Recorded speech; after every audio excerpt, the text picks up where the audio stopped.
यूसुफ साहब, आप मुसलसल इस बात के लिए लिखते भी रहे हैं और कहते रहे हैं कि जी जो टैक्स नेट है उसको बड़ा करना चाहिए, एग्रीकल्चर पर टैक्स लगाएं, रियल एस्टेट पर टैक्स लगाएं, ट्रेडर्स पर टैक्स लगाएं, मगर आप ये भी कहते रहे कि मरात याफ्ता तबके पर भी ज़्यादा टैक्स लगना चाहिए। आज हुकूमत ने जो पहले से टैक्स देते हैं और अमीर लोग हैं उन पर ज़्यादा टैक्स लगा दिया है, मगर आपको लग रहा है कि ये दुरुस्त इकदाम है, जो हुकूमत को करना चाहिए था वही इसने किया है?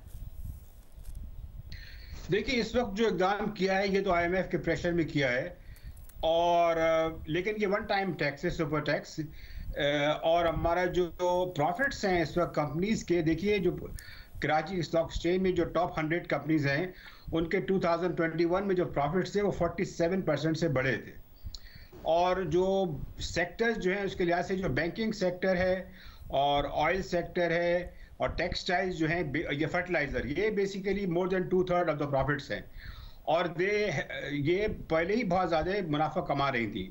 तो ये कहना है कि इनके पे टैक्स लगाने से जो है वो बेरोजगारी पैदा हो जाएगी, मैं समझता हूँ शौकत तरीन साहब ये बात गलत कह रहे हैं। जहाँ तक ताल्लुक है बैंकिंग इंडस्ट्री का, जो सबसे बड़ा है, जो 1/3 ऑफ द प्रॉफिट्स है स्टॉक एक्सचेंज पे, उसमें बैंकिंग सेक्टर पाकिस्तान में जो इंटरेस्ट रेट मार्जिन है they are one of the highest in the world, इसलिए कि हमारा गवर्नमेंट डेट जो है उस पर इंटरेस्ट रेट बहुत ज़्यादा हैं, हमारी जो कंज्यूमर डिपॉजिट्स पे रेट्स हैं वो कम है, तो मार्जिन बहुत ज़्यादा है।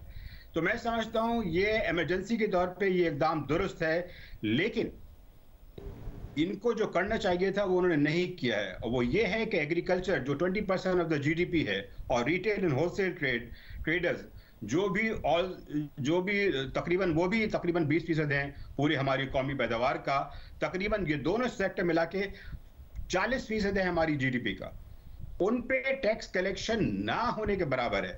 उनसे ये कहना है कि सिर्फ उनसे फिक्स टैक्स दिया जाएगा, ये मैं समझता हूँ गलत बात है। ये कम्युनिकेट करने की ज़रूरत है कि सारे जो लोग हैं, सारे जो सेक्टर्स हैं, उनको इस चीज़ में पार्टिसिपेट करना ज़रूरी है, वरना हमारा मुल्क जो है वो इसके हालात जो है सुधर नहीं पाएंगे। इस वक्त बात हो रही है फॉरेन एक्सचेंज रिजर्व्स की। मैं आपको ये बताऊं कि जो फॉरेन एक्सचेंज रिजर्व्स हैं, लिक्विड फॉरेन एक्सचेंज रिजर्व्स, मतलब गोल्ड को हटाकर, वो अभी भी चीन से जो आ जाएगा $2.3 बिलियन, उसके आने के बावजूद भी सिर्फ $6 बिलियन होंगे, जो एक महीने का भी इंपोर्ट कवर नहीं है।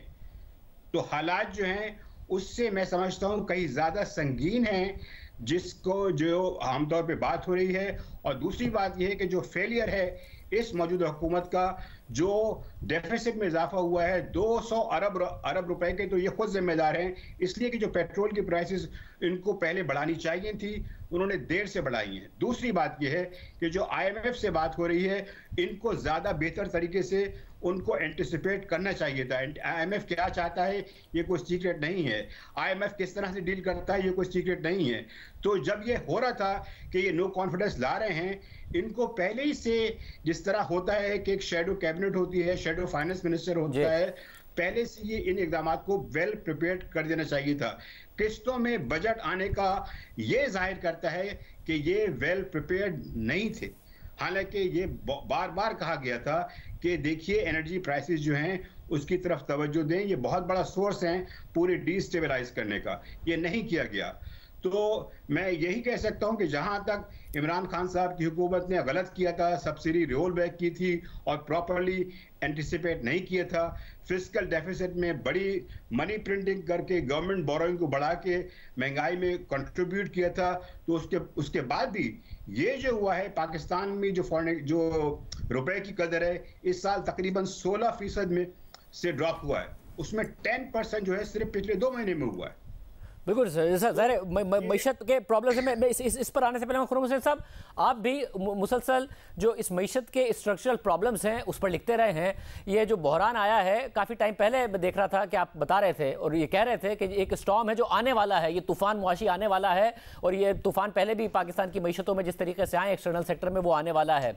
आपको लग रहा है जो इकदाम हैं ये काफ़ी हैं और दुरुस्त हैं जो आज किए गए और जो अचानक ये सुपर टैक्स अनाउंस किया गया? हाँ, मेरे ख्याल में दुरुस्त तो है डेफिनेटली, क्योंकि मजबूरी थी इस किस्म का कोई स्टेप लेना था। जो रेवेन्यू रेज करने की कोशिश कर रहे हैं ये गवर्नमेंट, और या तो वो गरीब से लेते या वो सैलरीड तबके से लेते। ये वाला टैक्स इन्होंने चॉइस की है कि ये अमीर तबके से और जो खासतौर पे बिग इंडस्ट्री है वहां से लेंगे। मेरी एक्सपेक्टेशन भी यही थी इनसे। और एक जो देखिए, हमारी मईशत ना ऊपर नीचे जितना जाती रही है पिछले 10 साल में, शाहजेब मैं आपको एक चीज बता दूं जो कांस्टेंट रही है, कि अगर आप लिस्टेड कंपनीज की एनुअल प्रॉफिटेबिलिटी देखें, वो हर साल ऊपर ही जाती है, चाहे इकोनॉमी बूम कर रही हो या बस्ट कर रही हो।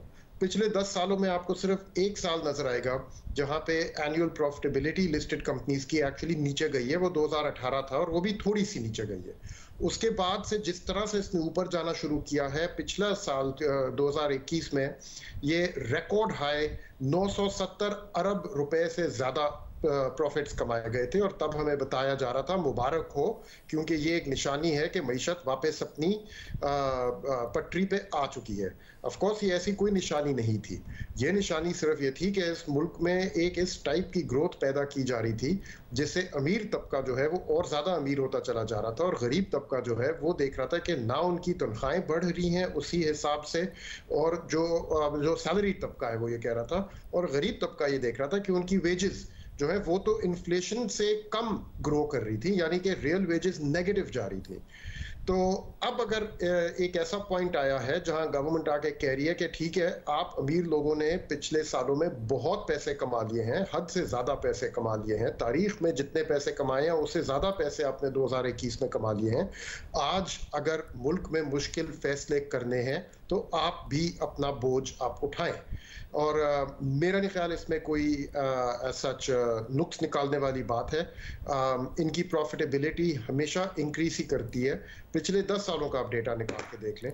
और खुर्रम साहब जो बातें फिर मिफ्ता इस्माइल साहब साथ में कह रहे हैं, जैसे चीन से खुर्रम साहब आया 2.3 अरब डॉलर, मगर उसके बावजूद हमारे रिजर्व्स तो बहुत ही कम है, मगर वो कह रहे हैं कि IMF का प्रोग्राम बहाल होते ही इंतजाम है कि 21 अरब डॉलर की बैरूनी अदायगियाँ, 10-12 अरब डॉलर का अगले साल का करंट अकाउंट खसारा, और 5-6 अरब डॉलर से हम जो टॉपअप भी कर लेंगे अपने रिजर्व्स को, वो 15-16 अरब डॉलर पर चले जाएंगे। आपको वाकई लग रहा है कि कोई डिफॉल्ट का खतरा, वो जो श्रीलंका वाली सिचुएशन का खतरा, वो टल चुका है पाकिस्तान से? शासिब, कोई 4 या 6 हफ्ते पहले तक मैं अपनी हर टीवी अपीयरेंसेस में कह रहा था कि खतरा पाकिस्तान जो है वो श्रीलंका के रास्ते पे ज़रूर चल रहा है, और ख़तरा है कि पाकिस्तान उस सिचुएशन में पहुंच सकता है। आज मैं कह सकता हूं, इनफैक्ट आज का पिछले 3-4 दिनों से मुझे फीलिंग है कि अब वो खतरा रिसीड कर रहा है। आई कांट से कि we are out of danger, but I can definitely say कि अब डायरेक्शन जो है वो चेंज हो रही है, और ख़तरे के बजाय अब पाकिस्तान स्टेबिलिटी की तरफ जा रहा है। मुश्किल फैसले कर लिए गए हैं, अब इन मुश्किल फैसलों की मुश्किल असरात जो आएंगे वो भी बर्दाश्त करने होंगे, स्टेट को भी, अवाम को भी, सनतकारों को भी स्पेशली। एंड लेकिन इन फैसलों की वजह से हम एक तबाही किस्म की सिचुएशन जो है उसको लग रहा है कि अवर्ट करने जा रहे हैं, और उसकी निशानी आपको नजर आ रही है। ये मैं आपको बता दूं, एक्सचेंज रेट में आप देख लें जो मूवमेंट हो रही है, वो उसकी एक निशानी है कि फाइनेंशियल मार्केट खुद ये चीज अब महसूस कर रही है कि पाकिस्तान की मईशत अब स्टेबिलिटी की तरफ जा रही है। यूसुफ साहब, आपको भी लग रहा है कि अब स्टेबिलिटी की तरफ जाएंगे हम, जो खतरा डिफॉल्ट के थे उससे बाहर निकल जाएंगे IMF के प्रोग्राम बहाल होते ही? मेरे ख्याल से मैं इत्तेफाक करता हूं इस बात से कि खतरा काफी कम होने जा रहा है।